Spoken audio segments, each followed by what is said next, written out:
பேரறிஞர் ஐயா குணா அவர்களின் பிறந்த நாளையொட்டி அறிவுச் சமூகத்தால் இணைய வழியில் ஐயாவுடைய நூல்கள் குறித்த திறனாய்வு கூட்டத்தை ஒருங்கிணைத்திருக்கின்ற அறிவுச் சமூகத்தின் செயல்பாட்டாளர், ஆருயிர் நண்பர், இனிய தோழர் தமிழ் முதல்வன் அவர்களுக்கும், என்னைப் போலவே இந்த இணையவழி நிகழ்வில் அறிவாசான் ஐயா குணா அவர்களுடைய நூல்கள் குறித்து திறனாய்வு செய்து அவருடைய பிறந்த நாளை வாழ்த்துச் செய்தியாக மாற்ற இருக்கின்ற அனைத்து தோழமைகளுக்கும் என்னுடைய வணக்கம். நாளை பிறந்த நாள் காண இருக்கின்ற தமிழ் தேசிய தடத்தின் முன்னத்தியராகவும் தமிழ் தேசியம் என்கின்ற விடுதலை கோட்பாட்டை அறிவுத்தளத்தில் மிக நுட்பமாகவும் உலகத் தரவுகளோடு தமிழ் தேசிய இனத்தின் தொன்மையை, அதன் மொழியை, தமிழர்களின் நீண்ட நெடிய பண்பாட்டு கூறுகளை, தமிழ் தேசிய இனத்தின் வரலாற்றை, அதன் விழுமியங்களை,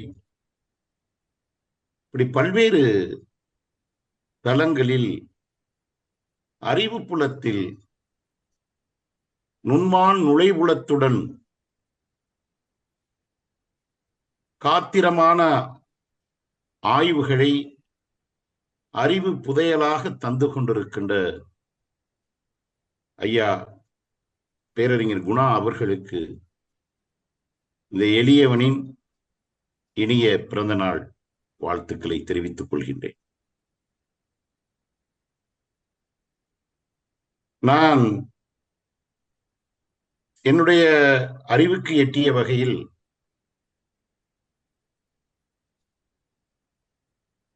திராவிடத்தால் வீழ்ந்தோம் என்கின்ற புத்தகத்தின் மூலியமாக அதில் நான் படித்து தெரிந்து கொண்ட கருத்துக்களின் வாயிலாக உங்களோடு இந்த நூல் குறித்து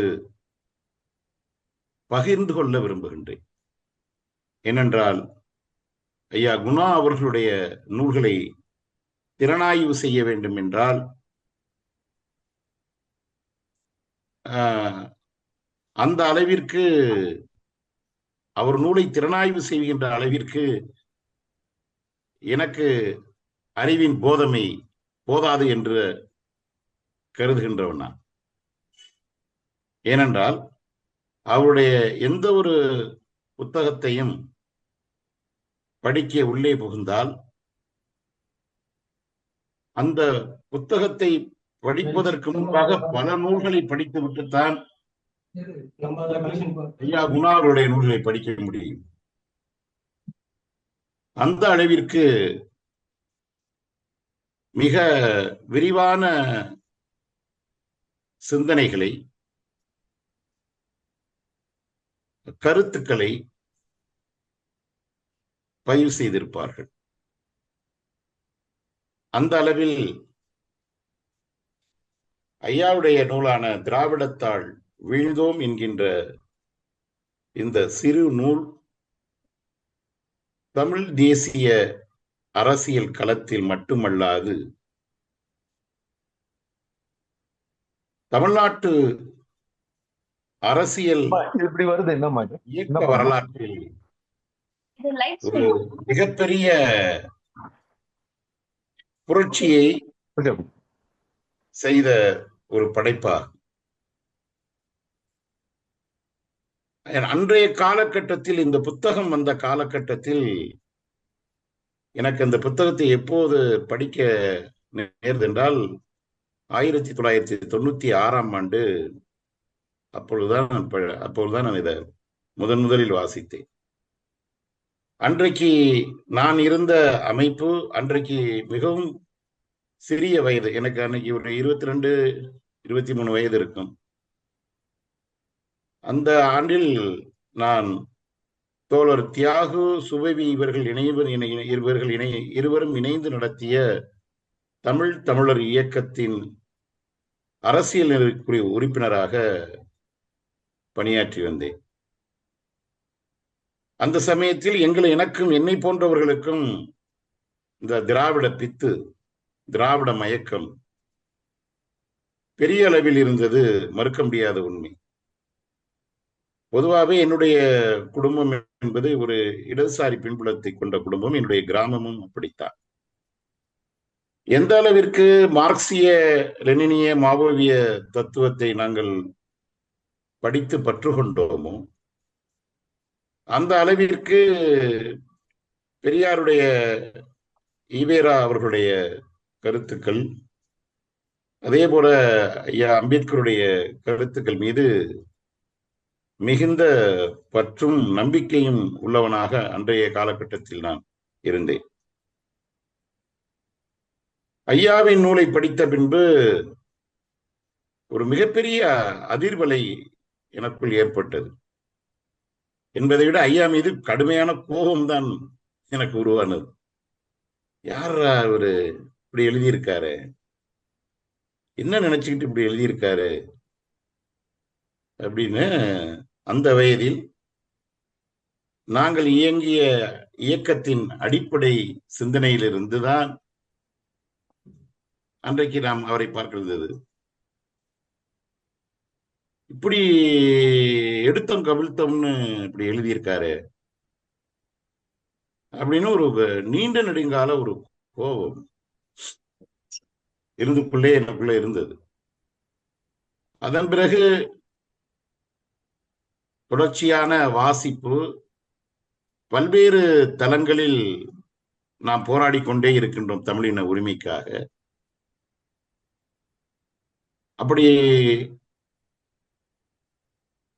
இந்த கால வளர்ச்சி போக்கில் நமக்குள் ஏற்பட்ட சிந்தனை மாற்றம், தொடர்ந்த வாசிப்பு, அரசியலை கூர்ந்து கவனித்தது, திராவிட இயக்கங்களின் நகர்வுகளை கூர்ந்து கவனித்து பின்தொடர்ந்ததின் விளைவு.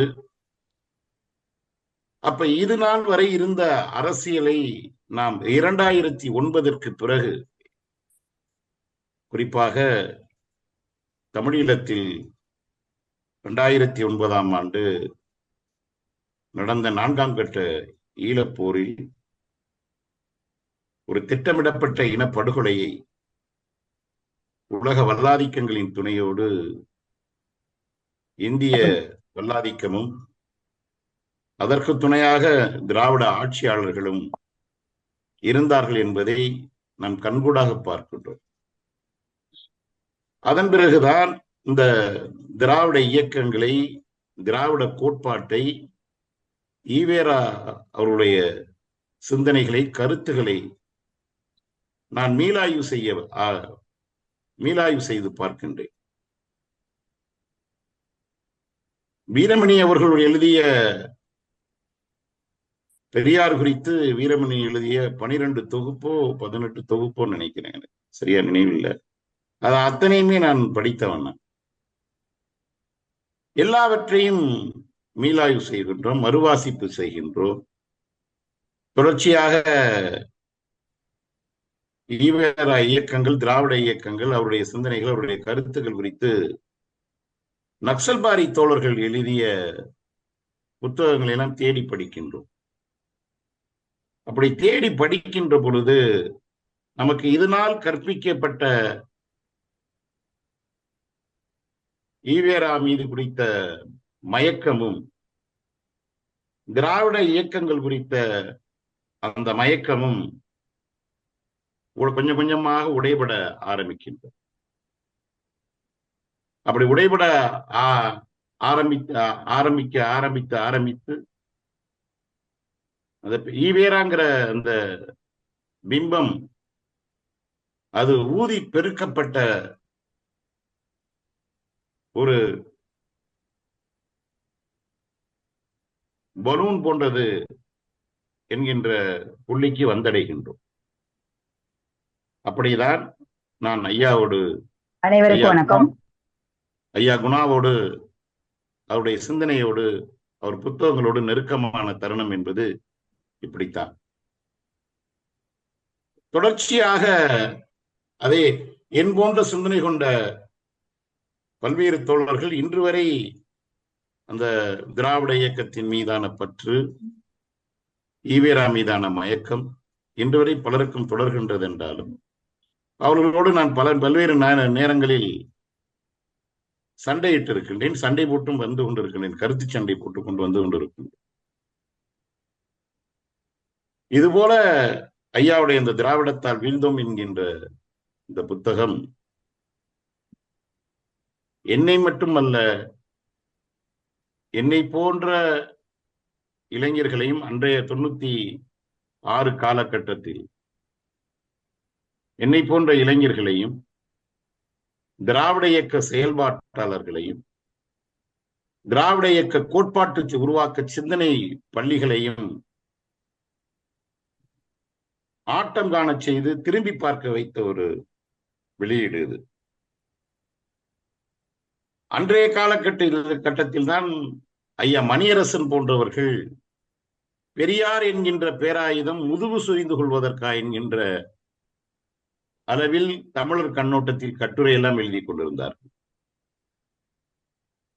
அப்ப என்னிலும் எத்தனையோ ஆண்டுகள் மூத்தவர், என் தந்தையின் வயதை ஒத்தவர் ஐயா பே மணியரசன் நீண்ட நெடிய அரசியல் களத்தில் செயல்பாட்டாளராக, அமைப்பின் தலைவராக, பல்வேறு தோழர்களை வழிநடத்துகின்ற தலைவராக, மார்க்சிய லெனினிய சிந்தனைகளை உள்வாங்கிய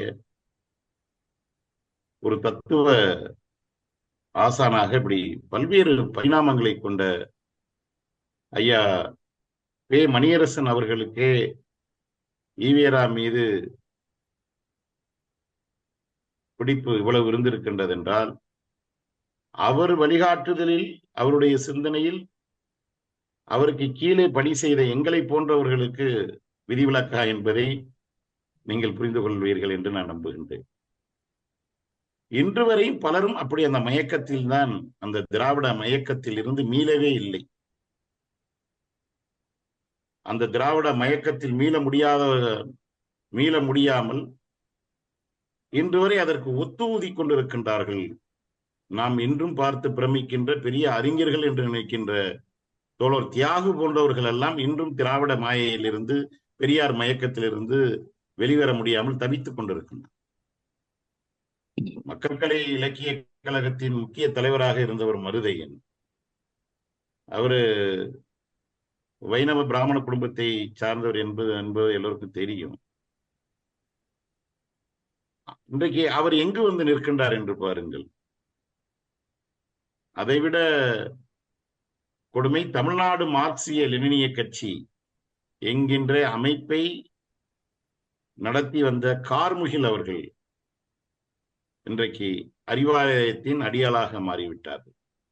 இப்படி மார்க்சிய லெனினிய மாவோவிய சித்தாந்தத்தில் தீவிர இடதுசாரி போக்கில் இருந்த பல அமைப்புகள், பல தோழர்களே திராவிட மயக்கத்தில், ஈவேரா மயக்கத்தில் இன்று வரையும் மீள முடியாமல் இன்றைக்கு பாசிச எதிர்ப்பு என்கின்ற ஒரு ஒற்றை சொல்லை வைத்துக் கொண்டு திமுகவிற்கு முட்டுக் கொடுக்கின்ற வேலையை, திமுகவை சுமக்கின்ற வேலையை, திராவிட சிந்தனையை சுமக்கின்ற வேலையை அவர்கள் மார்க்சிய சிந்தனை பள்ளியில் இருந்து வெளியேறி இன்றைக்கு இல்லாத திராவிட கோட்பாட்டுருவாக்கு சிந்தனை பள்ளிக்குள் அதன் அடியால் படையாக தீவிரமாக செயலாற்றி வருகின்றார்கள் என்றால், சாதாரண படித்த பாமர மக்கள், புத்தக வாசிப்பை இல்லாத இளைஞர்கள், தலைவர்களின் பேச்சுக்களை மட்டுமே நம்புகின்ற தோழர்கள், இவர்களுடைய நிலைமையை நீங்கள் எண்ணி பாருங்கள். இந்த காரணத்தினால்தான் இன்றைக்கு நம்மளை இன்று வரை அந்த திராவிட சிந்தனையாளர்கள், திராவிட ஆட்சியாளர்கள் நம்மளை ஏமாற்றி கொண்டிருக்கின்றார்கள். இப்படியான தருணத்தில் தான் வராது வந்த மாமணியாக பேரறிஞர் ஐயா குணா அவர்களுடைய திராவிடத்துவ வீழ்ந்தோ என்கின்ற இந்த சிறு நூல், ஒரு அந்த பிக் பேங் என்று சொல்வார்களையா, வானில் விண்ணில் பிரபஞ்சத்தில் நடந்த அந்த மாற்றம், அதுபோல தமிழ் தேசிய இனத்தின் இன்றைய இளையோர் இடத்தில் ஒரு மிகப்பெரிய தாக்கத்தை ஏற்படுத்தி ஒரு புதிய திசை வெளியை காண்பித்த ஒரு திறவுகோல் தான் திராவிடத்தால் வீழ்ந்தோம் என்று. அதில் இந்த நூலில் துவக்கத்திலேயே ஐயா ஒரு முக்கியமான 3 செய்திகளை பதிவு செய்திருப்பார். ஆரிய பூச்சாண்டி காட்டி திராவிடம் எப்படி நம்மளை ஏய்த்து பிழைத்தது அப்படி என்பதற்கு ஒரு சான்றாக அழகாக போகிற போக்கில் சொல்வார். ஆரியம் என்பது வேறு, பிராமணியம் என்பது வேறு, பார்ப்பனர்கள் என்பது வேறு. நான் இந்த காணொளி வாயிலாக ஐயாவிற்கு வேண்டுகோள் வைப்பது ஒன்றுதான். நீங்கள் பல்வேறு நூல்களை ஆயிரக்கணக்கான பக்கத்தில் எழுதி தமிழ் சமூகத்திற்கு கொடுத்திருக்கின்றனர். இந்த திராவிடத்தால் வீழ்ந்தோம் என்கின்ற புத்தகத்தை இன்னமும் நீங்கள் விரிவான பதிவாக தர வேண்டும் என்பது என்னுடைய தாழ்மையான வேண்டுகோள். காரணம், உங்களுடைய ஐயாவுடைய பல்வேறு புத்தகங்கள் தூய தமிழ் நடையில் இருக்கும். அதே போல எப்படி மார்க்சிய லெனினிய தத்துவ நூல்களை படிக்கின்ற பொழுது ஒரு எளிமையான மனிதர்கள் எப்படி படிக்க முடியாத ஒரு கடினமான நடையில் இருக்குமோ, அதுபோல ஐயாவுடைய எழுத்து வாசிப்பு தன்மை குறைவாக இருக்கின்ற நபர்களிடத்தில் அவர்கள் எளிதாக புரிந்து கொள்ள முடியாது. அந்த அளவிற்கு ஒரு ரொம்ப அறிவு மேதமையோடு ஆய்வு புலத்தோடு ஐயா அதையெல்லாம் படைத்திருப்பார். திராவிடத்தால் வீழ்ந்தோம் என்கின்ற இந்த புத்தகத்தில் ஆரியர் என்றால் யார், அதே போல பிராமணர் என்றால் யார், பார்ப்பனர்கள் யார், இதை பற்றியும் நீங்கள் இதற்குள் சில தரவுகளை தந்து அதோடு இணைக்க வேண்டும் என்பது, இதை விரிவாக தர வேண்டும் என்பது ஒன்று. அதை போலவே இந்த புத்தகத்தில் நீங்கள் குறிப்பிட்டிருப்பீர்கள், பரசுராமனுடைய ஆட்சி தான் ஒரு முழுமையான பிராமணர் ஆட்சியாக இந்த மண்ணில் இருந்தது அப்படின்னு சொல்லியிருப்பீங்க. அப்ப பரசுராமனுடைய நாம் ஏனென்றால் ஒரு மார்க்சிய சித்தாந்த கோட்பாட்டின் அடிப்படையில் அந்த சிந்தனை பள்ளியிலிருந்து ஐயா உருவாகி வந்தவர் ஐயா குணா அவர்கள். அப்படி என்றால் பரசுராமனுடைய ஆட்சி இந்திய ஒன்றியத்தில், இந்த பரப்பில், இந்த நிலப்பரப்பில் உண்மையிலேயே நடந்ததா? அதற்கான சான்றுகள் என்ன? ஒருவேளை அப்படி பரசுராமனை நாம் ஏற்றுக்கொண்டால், இந்த கருத்தியலை ஏற்றுக்கொண்டால், இப்ப மகாபாரதம், ராமாயணம் போன்ற இதிகாசங்களையும் நாம் ஏற்றுக்கொள்ள வேண்டிய நிலைமை ஏற்படும் என்பது என்னுடைய கவலை. ஏனென்றால் அதுவெல்லாம் புராண இதிகாசம் என்று ஒரு வகைமைக்குள் இத்தனை ஆண்டு காலம் வருகின்ற பொழுது, அப்ப அதுவும் மெய்யாக நடந்த தான் அப்படிங்கிறது மாதிரி ஒரு சிந்தனைக்கு வந்தோம் என்றால், அதற்கான வரலாற்று ஆதாரங்கள் என்ன, வரலாற்று சான்றுகள் என்ன என்கின்ற கேள்விகள் எல்லாம் இந்த புத்தகத்தை படிக்கின்ற பொழுது தவிர்க்க முடியவில்லை. எனவே அதற்கும் நாம் உரிய பதிலை சொல்கின்ற கடமை என் போன்ற உங்களை படித்த இந்த கருத்துக்களை நான் பல பேரிடம் பேசுகின்ற பொழுது அவர்கள் கேட்கின்ற சந்தேகத்திற்கு நாங்கள் பதிலளிக்கின்ற இடத்தில் என் போன்றவர்கள் நாங்கள் இருக்கின்றோம். எனவே இதையெல்லாம் நீங்கள் இந்த நூலுக்குள் விரிவுபடுத்தி தர வேண்டும் என்பது என்னுடைய பேராவல். இந்த திராவிடம் என்கின்ற இந்த கோட்பாடு இன்றைக்கு நீங்கள் திறந்துவிட்ட அந்த சிந்தனை பள்ளி, இந்த சிந்தனை திராவிடத்தால் வீழ்ந்தோம் என்கின்ற இதை இது மிகப்பெரிய அதிர்வு இன்னைக்கு அதை நோக்கி பெருந்திரளான அரசியல் இன்றைக்கு நடந்து கொண்டிருக்கின்றது. இன்னைக்கு என்னை சார்ந்து நான் சார்ந்திருக்கின்ற நாம் தமிழர் அமைப்புகளிலிருந்து இது போல பல்வேறு இளைஞர்கள் திராவிடத்தை இன்றைக்கு சுக்குநூறாக உடைக்க ஆரம்பித்திருக்கின்றனர். இது ஒட்டுமொத்த தமிழ் சமூகத்தை மட்டும் ஒட்டுமொத்த தமிழ் சமூகத்தின் உரிமைகளை அரசியலை காவு வாங்கியதோடு மட்டுமல்லாமல் இது இன்றைக்கு மொத்தமாக தமிழர்களை டெல்லியிடம் அடகு வைத்திருக்கின்றது. இவர்கள் அதிகாரத்தில் இன்னைக்கு இருந்து கொண்டு தமிழ் தேசிய இனத்தின் இறையாண்மையை, தமிழ் தேசியத்தின் மொத்த உரிமையையும் இவர்கள் டெல்லி வல்லாதிக்க ஆட்சியாளர்களிடம் இந்த திராவிட கோட்பாட்டு சிந்தனையில் இருக்கின்ற அத்தனை பேரும் திமுக என்கின்ற கட்சியை தூக்கி பிடித்ததன் மூலம் அடகு வைத்து விட்டார். இதற்கு அடிப்படையாக இருந்தது இந்த ஈவேரா அவர்களுடைய இந்த இல்லாத திராவிட என்கின்ற ஏமாற்று மாய்மால வேலை. ஏறக்குறைய அன்றைக்கு ஐயா கியாபே விஸ்வநாதம், அண்ணல் தங்கோ, ஐயா தேவனைய பாவாணர், அதே போல பல்வேறு அன்றைக்கு நாம் தமிழர் இயக்கத்தை உருவாக்கிய சிபா ஆதித்தனார் உட்பட எத்தனையோ பேர்கள் இந்த இல்லாத திராவிட கோட்பாட்டை நம்ப வேண்டாம் என்று தொடர்ச்சியாக போராடிய வந்த நிலையில் அவர்கள் அன்றைக்கு மிக மிக சிறுபான்மையினராக இருந்து விட்டார்கள். மிக பெரும்பான்மையான மக்கள் நாம் ஏமாந்து விட்டோம்.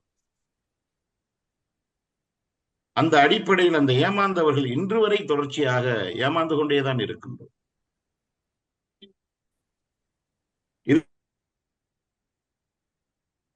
இதிலிருந்து இன்னும் தமிழ் சமூகம் மீள முடியாமல் தான் இருந்து கொண்டிருக்கின்றது. ஆனால் இந்த நூல் வந்த பொழுது அந்த காலத்தை ஒப்பிட்டு இன்றைக்கு 1994 வெளிவந்த நூல் இன்றைக்கு 2024-25 காலகட்டத்தில் நாம் பேசிக் கொண்டிருக்கின்றோம். இந்த நூல் குறித்து பேசிக் கொண்டிருக்கின்றோம் என்றால் இன்றைக்கு எவ்வளவு பெரிய மாற்றம் தமிழ் சமூகத்தில் நடந்திருக்கின்றது என்பது வியப்புக்குரியதாக இருக்கின்றது. எந்த ஈவேராவை எத்தனையோ பேர் கொண்டாடினார்களோ இன்றைக்கு அவர்களெல்லாம் அந்த ஈவேரா பிம்பத்தை உடைக்க ஆரம்பித்திருக்கின்றனர். நாம் எந்த அளவிற்கு திராவிடத்தை நாம் அது ஒரு தேவையற்ற இல்லாத ஒரு கருதுகோளால் எப்படி வீழ்த்தப்பட்டோம் என்பதை இன்றைக்கு நம்ம பெருங்குரலெடுத்து சொல்கின்ற அதே வேளையில் 94 ஐயா குணா இந்த புத்தகத்தை எழுதிய பொழுது எதை சந்தித்தாரோ, எந்த வகையான எதிர்ப்புகளை சந்தித்தாரோ, இன்று வரை நாம் அந்த எதிர்ப்பை சந்தித்துக் கொண்டுதான் இருக்கின்றோம். ஏனென்றால் இன்று வரை அந்த கோட்பாட்டாளர்கள் தான் இன்றைக்கு அதிகாரத்தில் இருக்கின்றார்கள். அதிகாரத்தில் இல்லாத இந்த திராவிட இயக்க சிந்தனையாளர்கள் தான் இதை தூக்கி பிடித்து நிறுத்தி கொண்டிருக்கின்றார்கள். அது மட்டுமல்ல, இந்த தமிழர்களுடைய அதிகாரத்தை கைப்பற்றி தமிழர்களுடைய மொழியை, வளத்தை, பண்பாட்டை, எல்லா வகையில் வரலாற்றை திரித்து எல்லா வகையிலையும் சிதைத்து கொண்டிருக்கின்ற இந்த திராவிட இயக்க சிந்தனை பள்ளிக்கு முட்டு கொடுத்து கொண்டிருப்பது யார் என்றால் தமிழ் தேசிய இனத்தில் பிறந்த முக்கிய ஆளுமைகளே அதை செய்து கொண்டிருக்கின்றார்கள். இதுதான் அவர்களுடைய வெற்றியாக, திராவிட சிந்தனை கோட்பாடுகளுடைய வெற்றியாக இருக்கின்றது.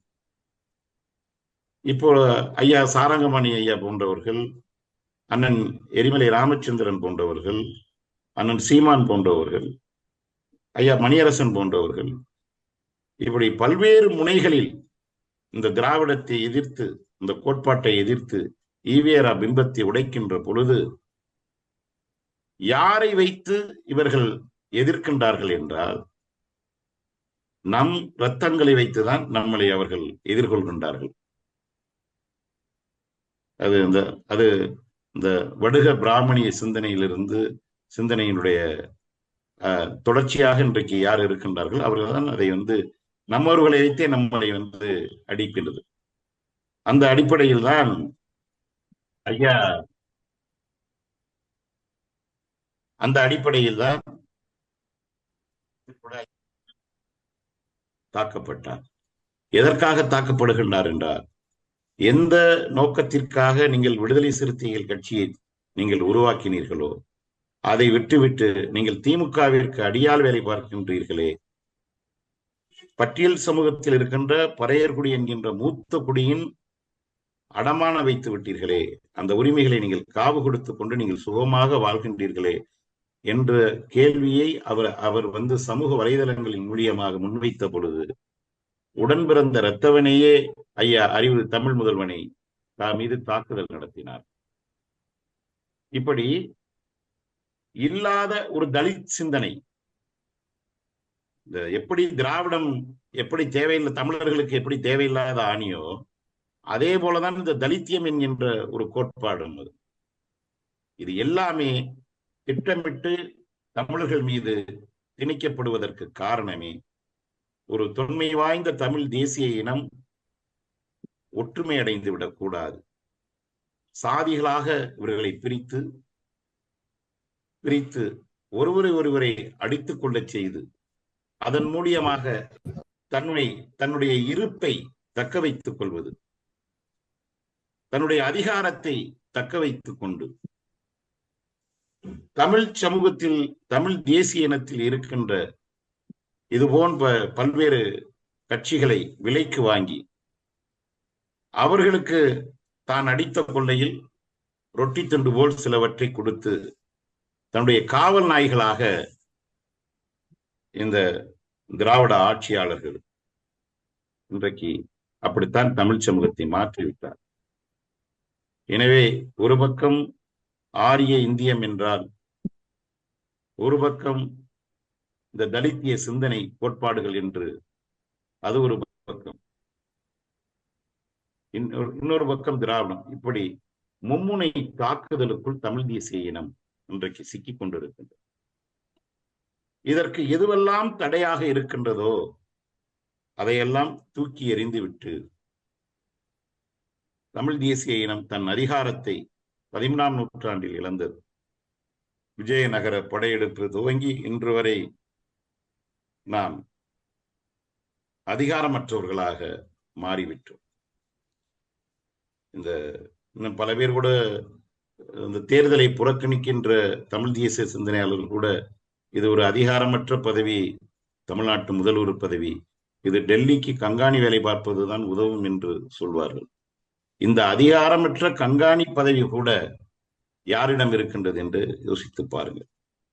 இந்த பதவியை வைத்துக் கொண்டுதானே இந்த திராவிட சிந்தனையை இன்றைக்கு தொடர்ச்சியாக நம்மவர்களை வைத்துக் கொண்டே நம் மீது திணித்து இந்த குறைந்தபட்ச அதிகாரமும் தமிழனுக்கு கிடைத்து விடக்கூடாது என்பதற்காகத்தானே இவர்கள் இவ்வளவு வேலையை செய்து கொண்டிருக்கின்றார்கள் என்கின்ற சிந்தனையும் நமக்குள் இந்த இடத்தில் எழுகின்றது.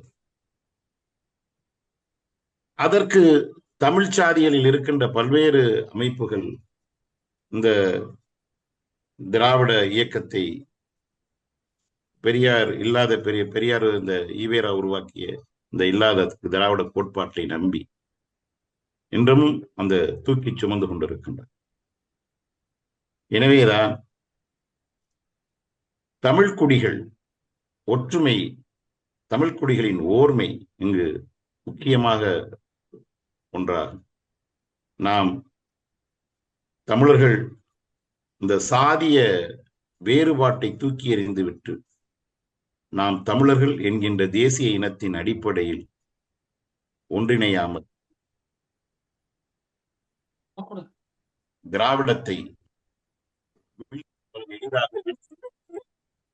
இருந்தாலும் அசைக்க முடியாத அந்த இல்லாத திராவிட கோட்டையை, ஈவேரா என்கின்ற பிம்பத்தை இன்றைக்கு ஓரளவு நாம் அசைத்திருக்கின்றோம். அதை மொத்தமாக அடித்து நொறுக்கி வெளியேற்றி அந்த இடத்தில் தமிழியம் என்கின்ற சிந்தனை மரபை அந்த இடத்தில் வைப்பதற்கு நாம் இன்னும் வெகு காலம் கோட்பாட்டு தளத்தில், அரசியல் தளத்தில், பொருளாதார தளத்தில், அறிவு தளத்தில், இப்படி பல்வேறு தளத்தில் நாம் போராடுகின்ற இடத்தில் இருந்து கொண்டிருக்கின்றோம். நம்முடைய நோக்கம், எல்லோருடைய நோக்கம் ஒன்றுதான். தமிழர்கள் மீண்டும் அதிகாரத்தை கைப்பற்ற வேண்டும். தமிழர் இறையாண்மை நிலைநாட்டப்பட வேண்டும். எப்படி சங்ககாலத்தில் தமிழன் உலகமெங்கும் திரும்பி பார்க்கப்பட்டானோ, உலகத்தையே தமிழன் கட்டி ஆண்டானோ, அதேபோல் தமிழர்கள் தலை நிமிர வேண்டும் என்றால், இல்லாத இந்திய மயக்கம், இல்லாத திராவிட மயக்கம், இல்லாத இந்த தலித்திய மயக்கங்கள், எல்லா மயக்கங்களும் நம்மளை விட்டு போக வேண்டும் என்றால் தமிழினம் ஓர்மை வேண்டும். தமிழின அதிகாரத்தை கைப்பற்ற வேண்டிய அரசியலை நாம் எல்லோரும் இறுக பற்றி பிடிக்க வேண்டும். அதற்கு நமக்குள் சின்ன சின்ன கருத்து முரண்பாடுகளை எல்லாம் தூக்கி எறிந்துவிட்டு நாம் அனைவரும் தமிழர்கள் என்கின்ற தமிழ் தேசிய இணைய அடையாளத்துக்குள் வருகின்ற பொழுதுதான் இதெல்லாம் சாத்தியப்படும். அந்த சாத்திய பாட்டை தான் அறிவு தளத்தில் மிக நுட்பமாகவும் ஆழமாகவும் இயங்கி வருகின்ற ஒரு மாபெரும் சிந்தனையாளர் தான் ஐயா குணா ஐயா அவர்கள்.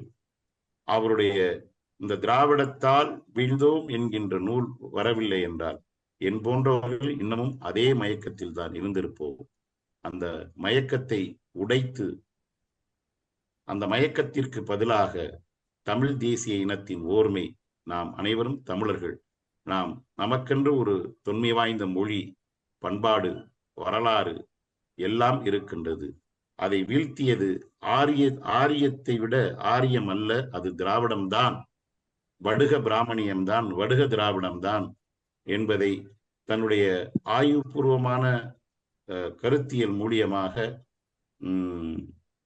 ஒரு அந்த சிந்தனையை நோக்கி மிகப்பெரிய ஒரு மாற்றத்தை ஏற்படுத்தி கொண்டிருக்கின்ற, நாளையும் தொடர்ச்சியாக அறிவு புலத்தில் தன் ஆய்வுகளை தொடர்ச்சியாக தன் சிந்தனைகளை எழுதி வருகின்ற, பதிவு செய்து கொண்டு வருகின்ற ஐயா அறிவாசான் பிறந்த நாளில் அவருடைய திராவிடத்தால் வீழ்ந்தோம் என்கின்ற இந்த நூலை பற்றி பேசுவதற்கு வாய்ப்பளித்த அறிவு சமூகத்தின் தமிழ் முதல்வன் ஐயா அவர்களுக்கும், எனக்கு பின்பாக பல்வேறு அறிஞர் பெருமக்கள் பேச இருக்கின்றார்கள், அவர்களுக்கும் என்னுடைய நன்றியையும் மகிழ்ச்சியையும் தெரிவித்துக் கொள்கின்றேன். எனக்கு இந்த இன்னொரு பொதுக்கூட்டம் இருப்பதால் தான் என்னுடைய உரையை சுருக்கி கொண்டு மிக ஒரு சில கருத்துக்களை மட்டும் மேலோட்டமாக சொல்லி நிறைவு செய்கின்றேன். எனவே நீங்கள் பின்பு வருகின்ற உங்களுடைய பேச்சை என்னால் இருந்து கவனிக்க முடியாத சூழல் இருக்கிறேன். அதற்காக நான் மன்னிப்பு தெரிவித்துக் கொள்கின்றேன். ஏனென்றால் இன்று ஒரு முக்கிய பொதுக்கூட்டத்திற்கு நான் போய் கலந்து கொண்டு பேச வேண்டியிருப்பதால் இந்த சூழலில் உங்களோடிருந்து நான் விடைபெறுகின்றேன். ஐயா அறிவாசான் குணா ஐயா அவர்களுக்கு என்னுடைய இனிய பிறந்தநாள் வாழ்த்துக்களை தெரிவித்துக் கொள்கின்றேன். உங்களுடைய சிந்தனை பள்ளியில் ஒரு மாணவனாக நான் தொடர்ச்சியாக கற்று வருகின்றேன். இதுபோல் 1000 100 பூக்கள் மலரட்டும் என்று மாவோ சொல்வார். அதுபோல உங்களுடைய சிந்தனையிலிருந்து இன்னும் 1000 புத்தகங்கள் வெளியே வந்து தமிழ் தேசிய இனத்தின் ஓர்மைக்கு அது துணையாக இருக்கும் என்று நான் உங்களிடத்தில் ஒரு வேண்டுகோளை முன்வைத்து விடைபெறுகின்றேன். நன்றி, வணக்கம்.